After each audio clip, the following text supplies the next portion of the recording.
Hi ladies, it's Karen and I have a project to share with you.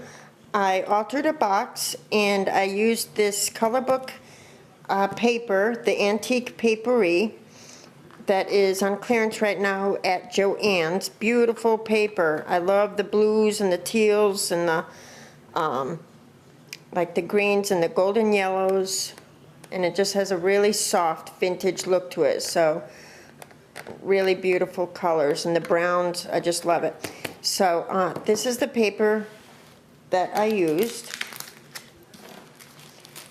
and this is the box. What this is a pencil box, you know, like a child's pencil box. This was part of the school supplies that Joann's had. You know, they get in all those different pencil boxes and everything. And when they went on clearance, I got this for like 30 cents. And it was originally like a bright blue, maybe you could see right there, like a bright, or maybe it's a dark, it's like a navy blue. So I went over the box with gesso, a couple coats of gesso, and then I was going to try to sand it down to have just a little bit of the blue poking through, but then that didn't work. So I ended up painting it with some white acrylic paint. And I used my crackle medium also with the white acrylic paint. And I don't know if it was because of the gesso, but it didn't crackle as well as I thought it would. There's the bottom. And I used these marbles that Marcia had sent to me. Thank you, Marcia. And I went over the bottom with the Whale Watch Blue, Lindy's Stamp Gang. But anyway, so I decided to, you know, use more paper than I intended to cover it. For the corners here, I used, for here and here, I used this ribbon that was part of the Christmas clearance at Michael's, if you could see that.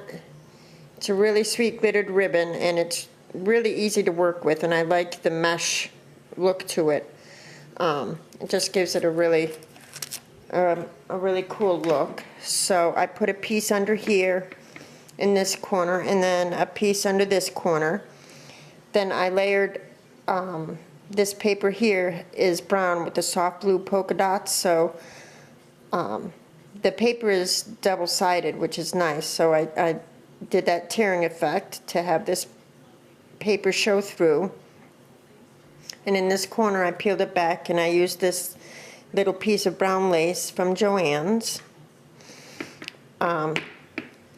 Around the sides of the box I also did that tearing effect and used some more of the mesh, so I did some there. And over here is, I tore the paper and used, you know, paper underneath. So there. And then on the back I used the glittered mesh ribbon again. I thought it came out really cool. It has a sweet shabby look to it. As you can see, I used my modeling paste. I tore back the edges to reveal that paper there. And then, whoops, sorry. And then for the modeling paste, the designs of the modeling paste there, I used this stencil, which I got at Hobby Lobby, and it's called the Mini Time Travel, and it's really sweet. So I used this one, and then in different areas I used this template.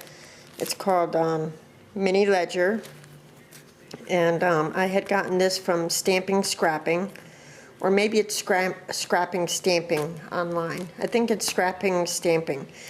Anyway, that's where I had ordered this. They're both from TCW. So I love using the modeling paste, and I didn't mix it with any acrylic paint. I could have, but I just left it white because I like the look of that. I love the texture, and it dries really, really quick. It dries quick, just like acrylic paint dries quick. And it just gives a nice raised surface. It doesn't chip off or anything. It's just super sweet to work with. So if you haven't tried playing with modeling paste, give it a try. It's, you know, so easy to play with. And you can use anything for a stencil. So that's where I used the modeling paste, and then on the back here I used more of the ledger. So, and then for the front I laid down this golden type fiber that I received, I believe, from Joanne, and then laid this Wild Orchid Crafts blue rose on top.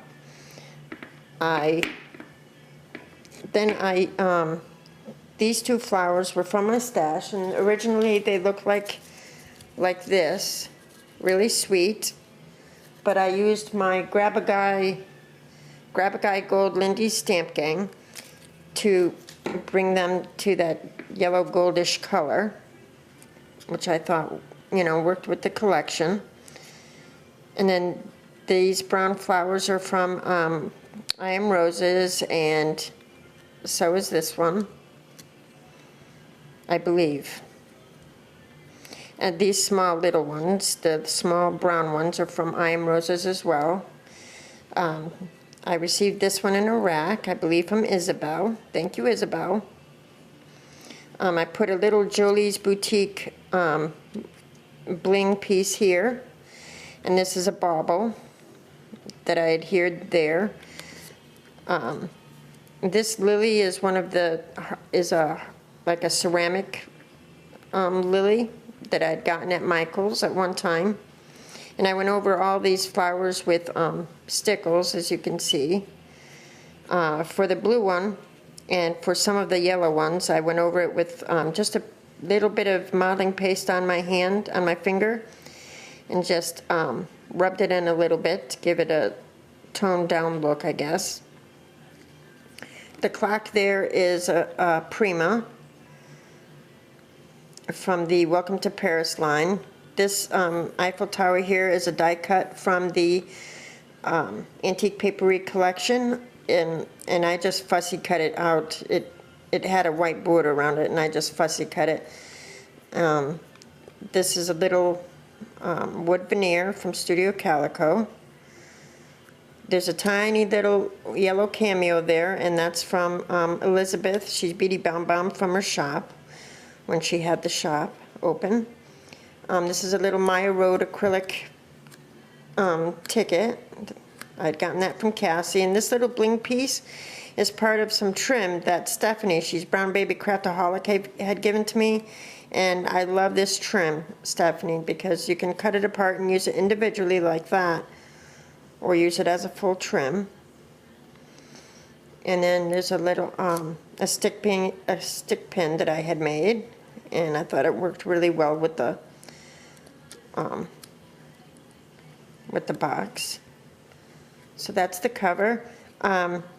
This knob here is a Tim Holtz, one of the Tim Holtz knobs that I adhered there, and I've had that for years, since I went to Connecticut, I don't know, almost 2 years ago, and I guess I had been hoarding them, so I decided to use that. And this box already has a magnetic closure, so which is nice, but the inside looks like this, and I went over everything with Mod Podge. The inside looks like this. Let me see if I can adjust the camera just a bit.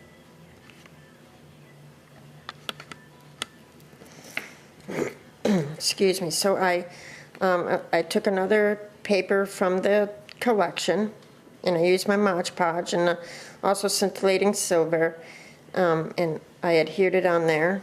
This is some Prima Pearl bling, or not bling, but pearl. This little glassine envelope here is from the collection, from one of the, ephemera packs that you could get to go with the collection. And this is a die cut from the collection. This is a Petit Lou flower, and this is one of the yellow flowers from the Michael's Dollar Spot. or $1.50 spot.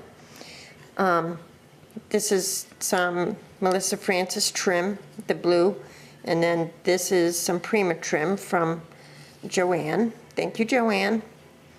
And another little birdwood veneer there. And I made a little tag to go in that little glassine bag there.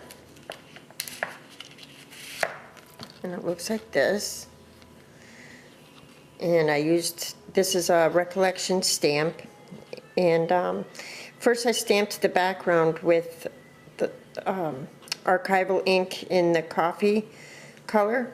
And then I went over it with this recollection stamp in using my Stays On black ink. But it didn't stamp completely.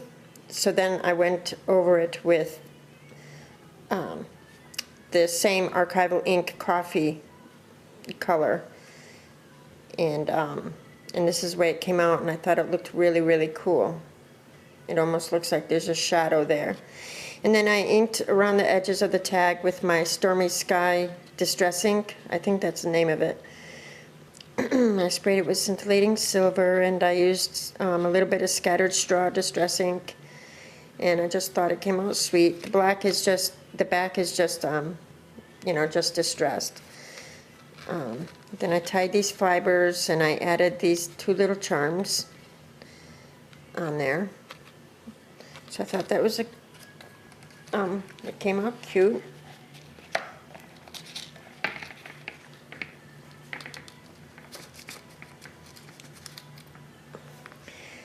So that's my pencil box, or altered pencil box, and then the inside bottom looks like this. I sprayed it also with scintillating silver, although you may not be able to tell. So, whoops. So that's my altered pencil box. Thanks so much for watching, ladies. I appreciate it, and I'm sure I'll talk to you soon. Bye now.